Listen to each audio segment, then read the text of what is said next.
Donc, bonjour, professeur Nasser Jabi. La question pour vous, si vous voulez nous aider à comprendre la démographie et la sociologie du mouvement des protestes en Algérie.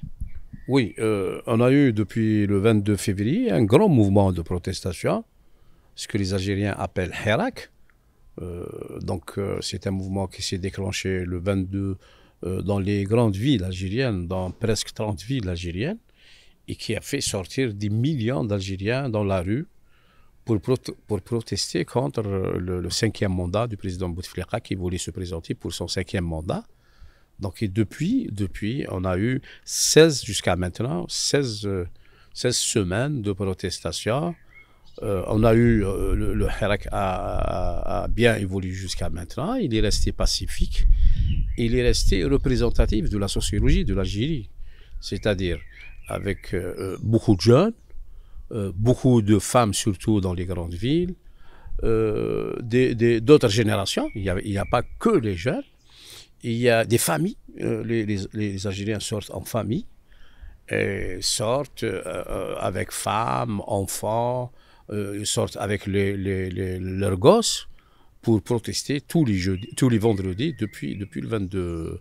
C'est aussi, le mouvement représente la démographie de l'Algérie, c'est-à-dire l'Algérie c'est une société de jeunes, donc il y a plus de jeunes. Et c'est pour ça aussi que le Hirak, les journées de protestation, elles sont différentes d'une ville à une autre parfois. Par exemple, dans les grandes villes comme Alger, il y a beaucoup de femmes, beaucoup plus de femmes, de jeunes filles qui ne sont pas voilées, sans hijab, qu'à l'intérieur. À l'intérieur, on voit moins de femmes. Dans les petites villes, dans les moyennes villes, on voit moins de femmes. Mais parce qu'il y a les protestations du vendredi, il y a aussi les journées, les protestations du mardi qui sont qui sont organisées par le mouvement étudiant. Le mardi, il y a plus de filles. Pourquoi? D'étudiantes, parce qu'à l'intérieur des universités algériennes, il y a plus de filles que de garçons. On est pratiquement à 67-68% de filles qui sont universitaires, donc on voit plus de filles le mardi. Il y a bien sûr d'autres corporations, parce qu'on a eu des manifestations, des protestations de catégories socio-professionnelles bien définies. On a eu des marches des avocats, on a eu des marches des juges. Les juges, il y a beaucoup de femmes. Les juges et les avocats, il y a 37% de juges femmes et d'avocats femmes. Donc il y a les médecins, les journalistes.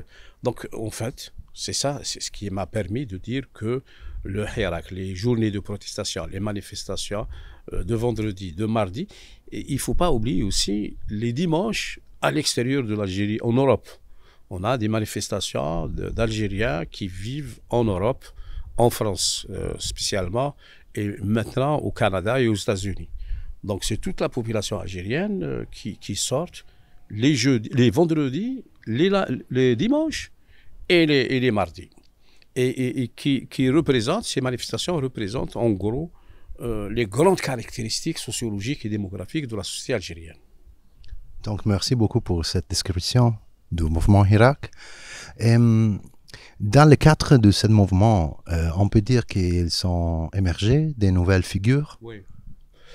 Le système qui s'est installé en Algérie depuis 62, mais surtout après Bouteflika depuis 99, a fait tout pour effacer toute représentativité de la société algérienne. Les Algériens n'avaient pas le droit à la création de partis politiques, ils n'avaient pas le droit à la création de syndicats ni d'associations. Donc les masses médias, la presse était bloquée, elle était sous le contrôle étatique et sous le contrôle de la police politique et de l'administration. Donc pendant pratiquement 50 ans, 60 ans depuis l'indépendance, mais surtout depuis l'événement de Bouteflika en 99, l'Algérie a produit peu d'élites. On ne laissait pas faire les élites. Et c'est pour ça qu'on a eu une grande immigration d'élites, surtout en 90, après l'arrivée de l'islamisme dur, violent. Beaucoup de médecins, beaucoup d'ingénieurs, beaucoup d'enseignants ont préféré quitter l'Algérie pour aller s'installer au Canada ou là en France ou là dans les pays du Golfe. Donc l'Algérie s'est vidée. L'Algérie s'est vidée de ses élites Et maintenant, avec le Hirak, il commence à produire des nouvelles figures. On commence à les connaître. On commence à connaître Dena, on commence à connaître beaucoup d'avocats, beaucoup de juges, beaucoup d'universitaires. On commence à connaître surtout les syndicalistes qui sont omniprésents dans les luttes de tous les jours des Algériens qui revendiquent des questions économiques, sociales. On commence à connaître des jeunes représentants du Hirak qui sont universitaires ou pas, des quartiers populaires, des universités. Donc l'Algérie, le Hirak commence. Malgré ce qu'ils disent, le gouvernement essaye de dire que le Hirak ne produit pas, qu'on n'a pas un interlocuteur, on n'a pas avec qui négocier. Chaque vendredi, chaque mardi, chaque dimanche, les Algériens proposent des feuilles de route, des propositions écrites de sortie de crise, et surtout, ils proposent des figures qui sont devenues familiers aux Algériens. Les Algériens commencent à les connaître, hommes et femmes. Donc il y a une nouvelle élite qui est en train de s'établir maintenant. Oui, à la place des élites officielles des partis politiques qui ont soutenu Bouteflika, qui ne sont pas légitimes du tout. Les Algériens refusent, le gouvernement par exemple actuel, refuse l'élite partisane des partis politiques qui ont soutenu Bouteflika pendant 20 ans. Ils commencent à avoir plus de confiance dans ces nouvelles élites qui ont émergé à travers le Hirak, qui écrivent beaucoup dans la presse, qui sont présents dans les plateaux de télévision nationales et internationales, qui sont connus par leurs propositions de sortie de crise et qui sont très populaires et très aimés par le peuple. Merci beaucoup, professeur. Merci. Au revoir.